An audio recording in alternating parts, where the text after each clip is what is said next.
There's only one live and local morning show in Savannah. AM Savannah with Bill Edwards. News Radio 1290 WTKS and 97.7 FM.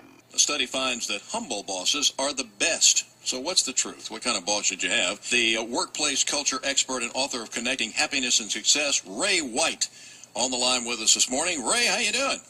Good morning. Well, tell us about the humble bosses and how they might be an advantage over the more, let's say, dominating or demanding ones. Yeah, so the humble bosses get along with people better in the workplace. They have empathy, they are authentic. People want to follow them and want to hang around them. And, the old workplace was we wanted to manage people's butts in seats. We wanted to make sure they were there and using their hands. And nowadays, we need to manage people's brains. We need to manage their knowledge, engagement, and excitement. And so a humble boss is going to be better nowadays because they connect with people and people want to follow them. And, the truth is we all want to work with somebody we like. And so humble bosses are bosses we like. Mm-hmm.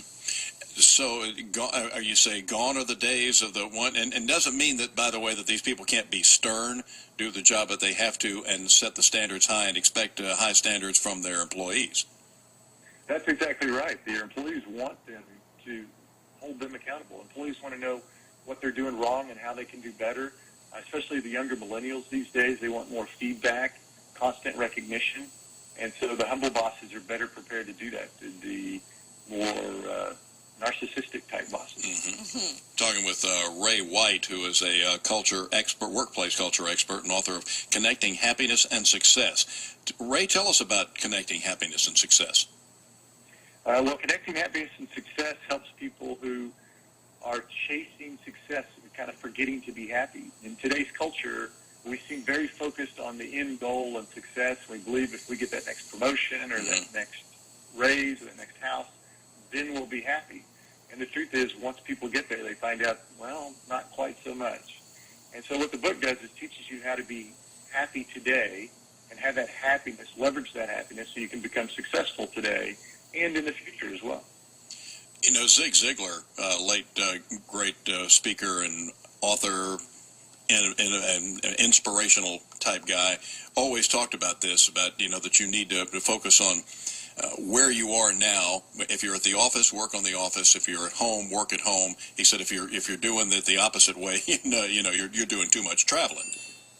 Yeah, that's exactly right. It's focusing on what's good today, remembering what you did, how you were successful, taking the time to connect with people, taking the time to recognize your successes, taking the time to evaluate your failures and do something about it. Mm-hmm. Ray White with us. Connecting Happiness and Success is the name of the book, a workplace culture expert. Ray, when you were back in the fourth grade and the teachers were asking, what do you want to do when you grow up? You say, I want to be a workplace culture expert. Was that your desire in life?